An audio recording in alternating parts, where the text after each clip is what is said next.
Sa bayan ng Hutik.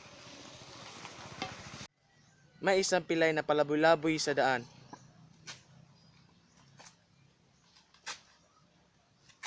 Naghahanap siya ng pagkain. Sa patuloy niyang paglakad,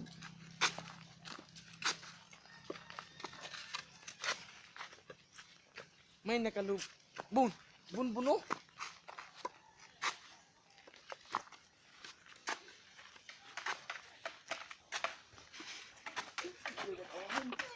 May nakasalubong siyang isang lalaki.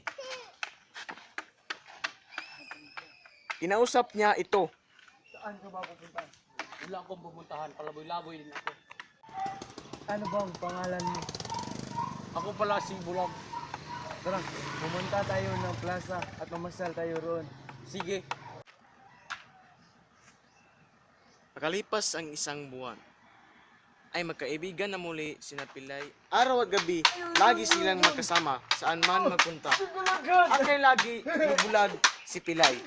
Maganda ang kanilang pagsasamahan.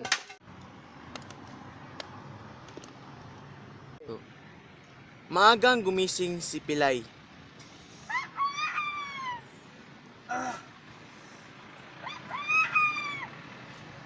Isang ilaw yun.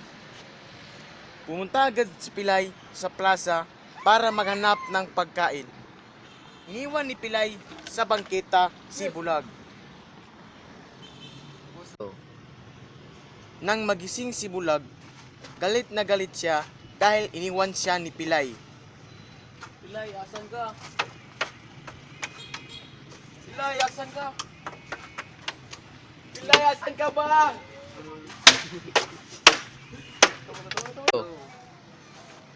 Pag-uwi ni Pilay, nag-away silang dalawa.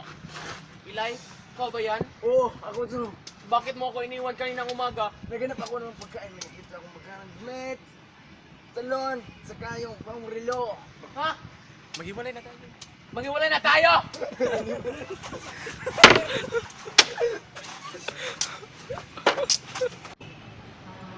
Umalis si Bulag at pumunta kahit saan. Alis na ako dito. Bahala ka sa buhay mo. Bahala rin kayo. Nalungkot si Pilay. Ang nanausap ay maghanap ng pagkain. Saan ako pupunta ngayon? Wala na akong kaibigan. Wala na sa akin ang lahat.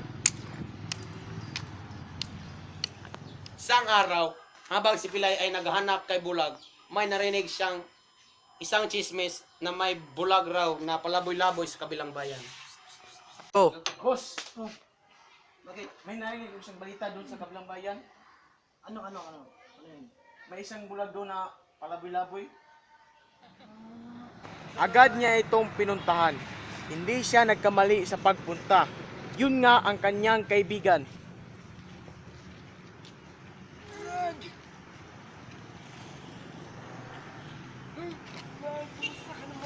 kumusta ka naman?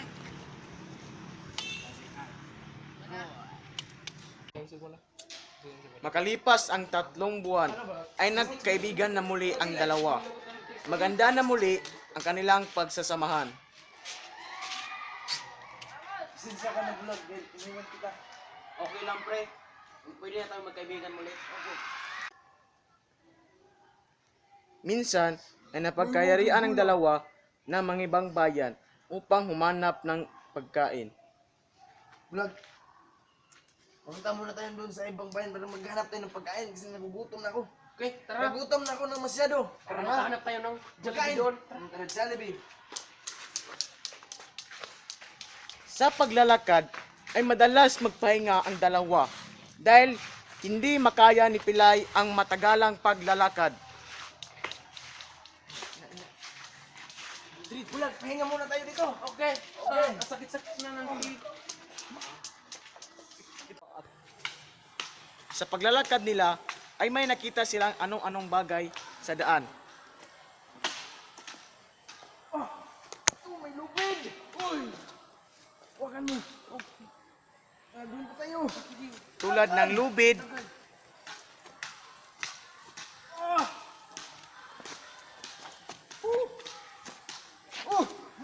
Palakol! Uy! Uy! Palakol! Yeah!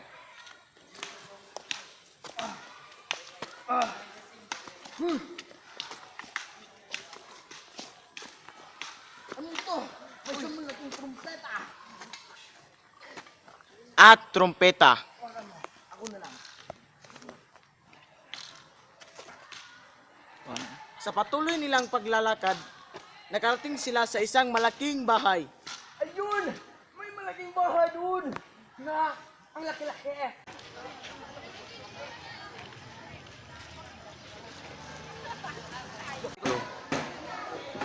Pumasok sila sa malaking bahay.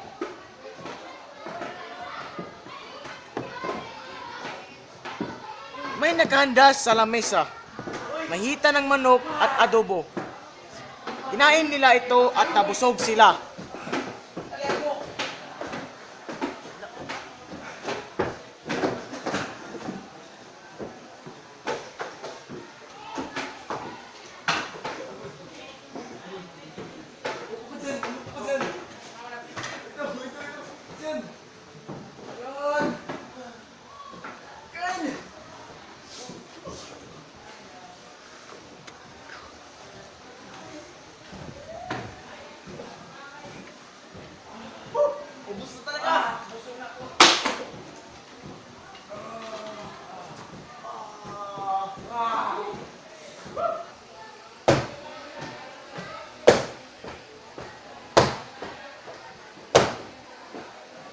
Para may pumasok sa bahay ko.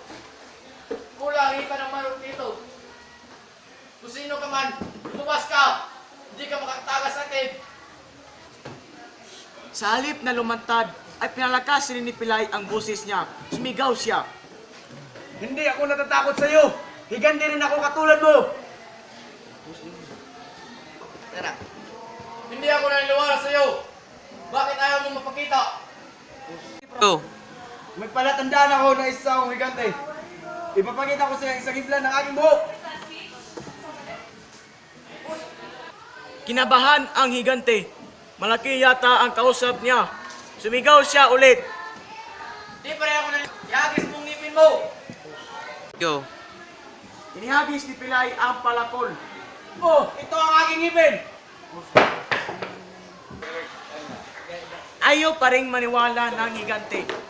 Hindi pa rin ako naniniwala sa iyo. Parinig mo sa akin ang iyong anak ha. Inipan ni Pilay ang turutot.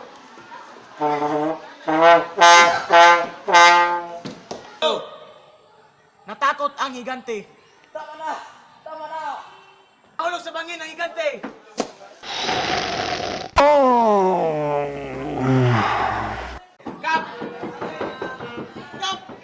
At mula noon, doon na tumira sa malaking bahay ang magkaibigang Bulag at Pilay.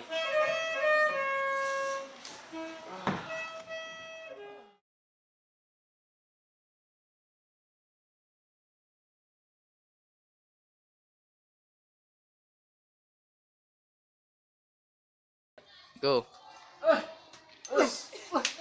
Long time no see ah. Puta. Long time no see. Oh, long time no see. Ay, hawak ko. Basta na cellphone mo ah. Anong brand yan?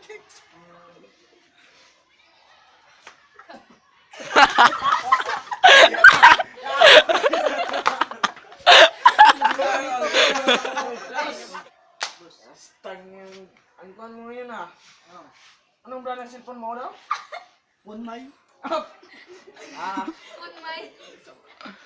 At Sa'yo, ano? Akin, Aquan, Cherry Mobile. Oh, wow, ang ganda no? Oh, Iba ka na ngayon ah. hindi oh. Iba ka na ngayon. Sinina mo, Choy. Yung kwan mo, PE mo, Choy. Oo. Sa'yo din. Ang yung yung ko Hey! Marinig ang gustong balita doon? Na, ano? Sa kabilang bayan ba? Oh, ano ba yun? May kwan daw doon. May kwan?